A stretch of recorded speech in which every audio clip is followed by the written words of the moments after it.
सुप्रभात छात्रों। पिछले लेक्चर में हमने भारतेंदु जी के साहित्य के बारे में चर्चा की है। तो भारतेंदु का व्यक्तिमत्व जो है प्रभावी व्यक्तिमत्व माना जाता है। तो अगले जो साहित्यकार है वह आचार्य महावीर प्रसाद द्विवेदी जो है अगले साहित्यकार के रूप में आए हैं। तो यानी आचार्य महावीर प्रसाद द्विवेदी के बारे में हम कोई जानकारियां प्राप्त कर देंगे। तो आचार्य महावीर प्रसाद जी का जन्म 15 मई यानी 1864 को रायबरेली जिले के दौलतपुर नामक गांव में हुआ। यानी भारतेंदु का जन्म यानी 1850 और इनका जन्म 1864 यानी सिर्फ 14 साल का अंतर इन दोनों में है। इसी कारण वे यानी समकालीन भी माने जाते हैं। तो इनका जन्म जो है रायबरेली जिले के दौलतपुर नामक गांव में उनका जन्म हो गया है। युग प्रवर्तक कहे जाने वाले महावीर प्रसाद जी को आधुनिक हिंदी साहित्य को समृद्ध बनाने का श्रेय जाता है। युग प्रवर्तक कहे जाने वाले जो महावीर प्रसाद द्विवेदी जो है आधुनिक हिंदी साहित्य को समृद्ध बनाने का कार्य महत्वपूर्ण कार्य उन्होंने कर दिया है। उनकी प्रारंभिक शिक्षा गांव की पाठशाला में हुई। यानी उसी समय तो यानी गांव में एक छोटी मोटी पाठशाला होती थी, चार गांव के बीच एक पाठशाला होती थी। तो उसी तरह उनकी पाठशाला जो है गांव की जो स्कूल है वहीं पे उनकी हो गई है। आर्थिक स्थिति प्रतिकूल होने के कारण घर पर ही संस्कृत, हिंदी, मराठी, अंग्रेजी और बांग्ला भाषा का गहन अध्ययन किया। शिक्षा के पश्चात वे कुछ दिन रेलवे की नौकरी करने लगे। बाद में यह नौकरी छोड़कर सरस्वती पत्रिका के संपादन का दायित्व संभालने लगा। साहित्य के क्षेत्र में पहले यानी इतना ज्ञान प्राप्त कर दिया। इतना ज्ञान प्राप्त करने के बाद वे नौकरी करने लगे रेलवे विभाग में। कई साल उन्होंने नौकरी कर दी और वही इस साहित्यकार का मन नहीं लगा। इसी कारण उन्होंने वहां की नौकरी छोड़ दी और फिर वे यानी संपादक का कार्य, सरस्वती पत्रिका के संपादन का कार्य करते रहे। तो यह बांध रखने की कला नहीं है। साहित्यकार अपनी नौकरी हो कुछ हो सब कुछ छोड़कर यानी साहित्य पर न्योछावर करके निकल जाते हैं। तो आचार्य महावीर प्रसाद द्विवेदी के काव्य जो है तो इस प्रकार है। काव्य संग्रह उनके है काव्य मंजूषा, कविता कलाप और सुमन, ये 3 काव्य संग्रह है उनके। आलोचना जो है नाट्य शास्त्र, हिंदी नवरत्न, रसज्ञ रंजन, विचार विमर्श, साहित्य संदर्भ आदि। और जैसे हम देखते हैं तो उन्होंने संपादन जो कर दिया वह सरस्वती मासिक पत्रिका जो है उसका कार्य वे करते रहे। उसी समय के यानी वे अच्छे कवि भी माने जाते हैं। काव्य पूर्ति करने वाले ये कवि है। तो उन्होंने बहुत सारे साहित्यकारों को यानी प्रेरणा देने का कार्य कर दिया है। उसी समय के जो कवि है उनकी कापियां जांचने का भी वे कार्य करते थे कि यानी कविता किस तरह है, इसमें क्या क्या गलतियां है। तो ये सब कुछ देखते थे क्योंकि अभी अभी ब्रजभाषा का प्रभाव साहित्य पर था। तो एक खड़ी बोली हिंदी में लिखना यानी एक समस्या ही थी। तो कई लोग यानी ब्रजभाषा में लिखते या कई शब्द ब्रज का उर्दू का आता तो वे सटीक शब्द वे वहीं पे बिठाते थे। इसी कारण वे यानी साहित्यकारों की कापी जांचने वाले शिक्षक भी कहा जाता है। महावीर प्रसाद द्विवेदी एक महान युग प्रवर्तक थे। आधुनिक हिंदी साहित्य में भारतेंदु के बाद अगर बड़े आदर के साथ कोई नाम लिया जाता है तो वह है महावीर प्रसाद द्विवेदी जी का ही नाम बड़े आदर के साथ लिया जाता है। इन्होंने युग और साहित्य तथा साहित्य और युग के एक समन्वय स्थापित किया। यानी हिंदी नवरत्न जो उन्होंने आलोचना लिखी है तो इसमें दोनों युग के साहित्यकार जो है तो दोनों युग के साहित्यकारों के बीच यानी संबंध या समन्वय स्थापित करने का कार्य किया है। स्वयं रचनाओं का लेखन के साथ साथ दूसरी की रचनाओं का संस्करण भी किया करते थे। यानी स्वयं कविता लिखते थे और इसके साथ साथ दूसरे रचनाकारों की जो रचनाएं हैं उसका भी संस्कार करते थे। संस्कार करना यानी उसमें कोई परिवर्तन करना, कोई अलग शब्द आया है तो सटीक शब्द उसमें बिठाना, ये संस्कार करते हैं। समाज हित के लिए साहित्य लेखन की आपने अन्य साहित्यकारों को प्रेरणा दी। यानी समाज हित के लिए यानी साहित्य लिखना चाहिए, ऐसा उन्होंने बाकी जो साहित्यकार थे उन्हें समझाया और समाज हित के लिए साहित्य लिखने के लिए उन लोगों को प्रेरित कर दिया है। द्विवेदी जी ने साहित्य और समाज को एक नया दिशा देने का सराहनीय कार्य किया, इसलिए उन्हें अपने युग का युग प्रवर्तक कहा जाता है।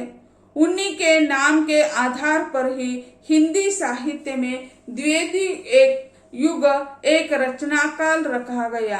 यानी अध्ययन की सुविधा के लिए यानी कई खंडों में हिंदी साहित्य को विभाजित कर दिया है।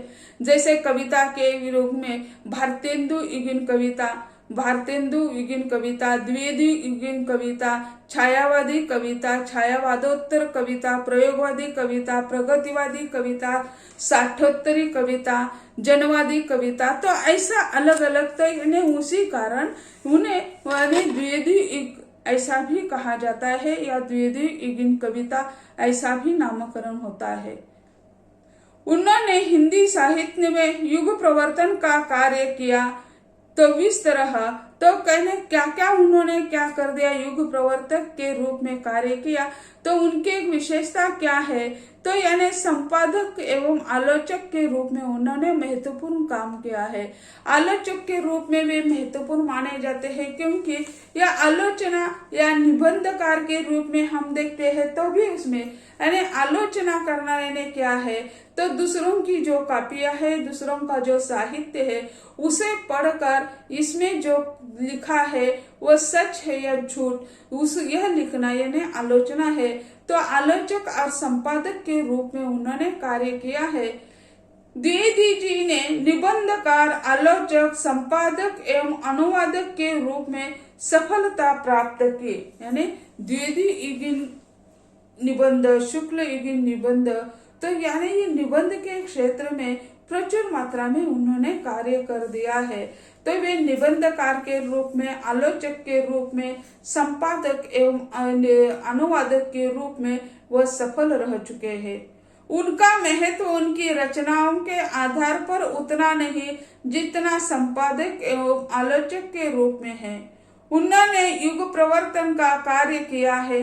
अपनी समकालीन एवं पूर्ववर्ती रचनाओं का गहन अध्ययन कर सच्चे आलोचक की तरह साहित्य सृजन की गतिविधियों का नियंत्रण किया है। यानी अपनी समकालीन यानी उसी समय उसके काल का साहित्य और उसके पूर्व का भी साहित्य, इसका अध्ययन करके उन्होंने दोनों में यानी संबंध स्थापित करने का कार्य कर दिया है।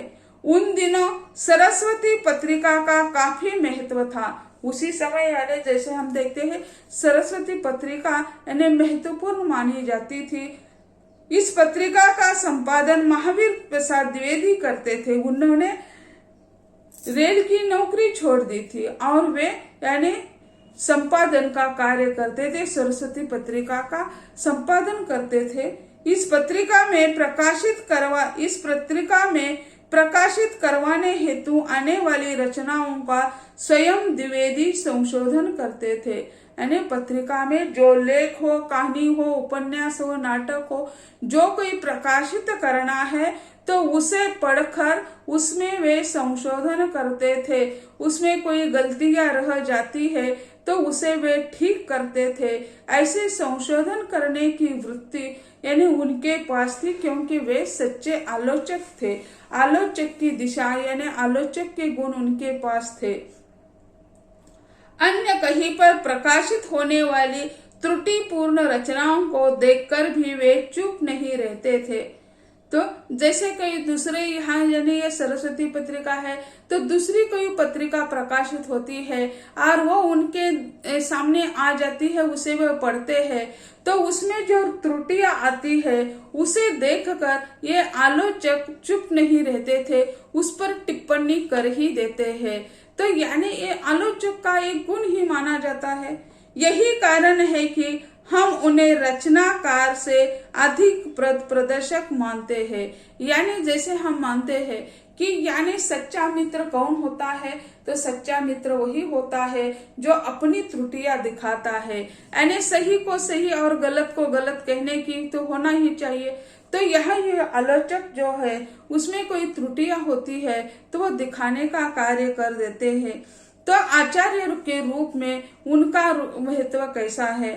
आचार्य का कार्य मार्गदर्शन करना होता है और यही कार्य द्विवेदी जी ने कर दिया।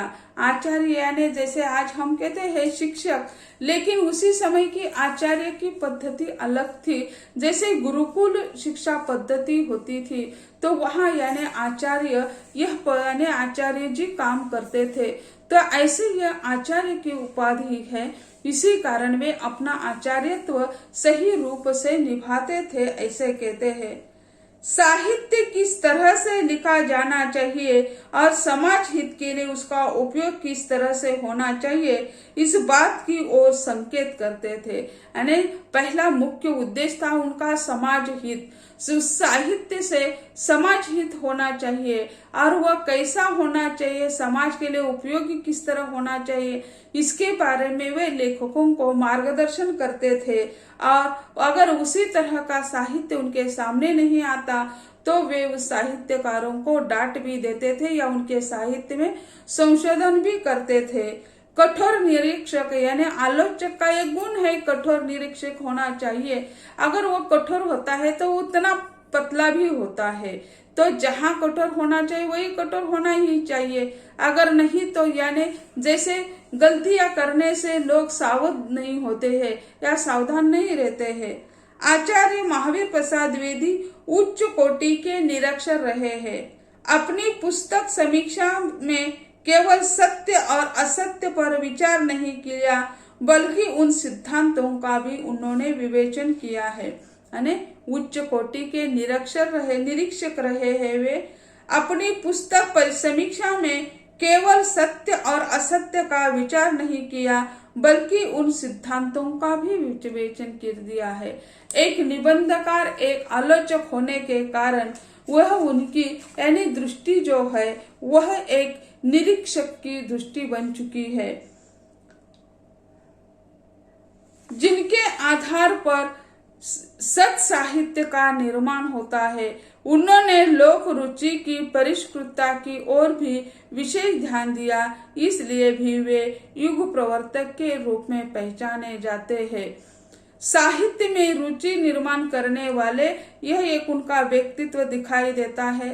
सत साहित्य में जन रुचि निर्माण कर चिरकालीन साहित्य रूढ़ियों एवं बद्ध मूल धारणाओं पर कठोर प्रहार द्विवेदी जी ने किया। इनमें भी उनका आलोचक रूप मुखरित होता है।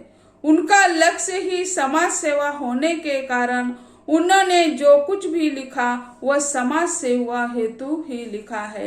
यानी वे एक आलोचक होने के कारण यानी उनका जो रूप है वो मुखरित होता है। हर एक जगह आलोचक की दृष्टि कमियों पर चली जाती है। जो है सत्य है उसको तो वह दोहराते, लेकिन कमियों को भी वे छोड़ते नहीं है। जैसे सत साहित्य जो है, सत साहित्य यानी संत साहित्य नहीं लेकिन सत्य जो है उसे कहा जाता है। और उनके साहित्य का मुख्य लक्ष्य जो है वह है समाज सेवा करना ही है। बहुत से क्रांतिकारी लेखन उन्होंने सरस्वती पत्रिका में लिखे हैं, जिसके कारण साहित्य जगत में बहुत बड़ा परिवर्तन हुआ। परिणामतः साहित्य में नवीन आदेशों की स्थापना हुई। यहाँ पर भी द्विवेदी जी का युग प्रवर्तक रूप झांकता है।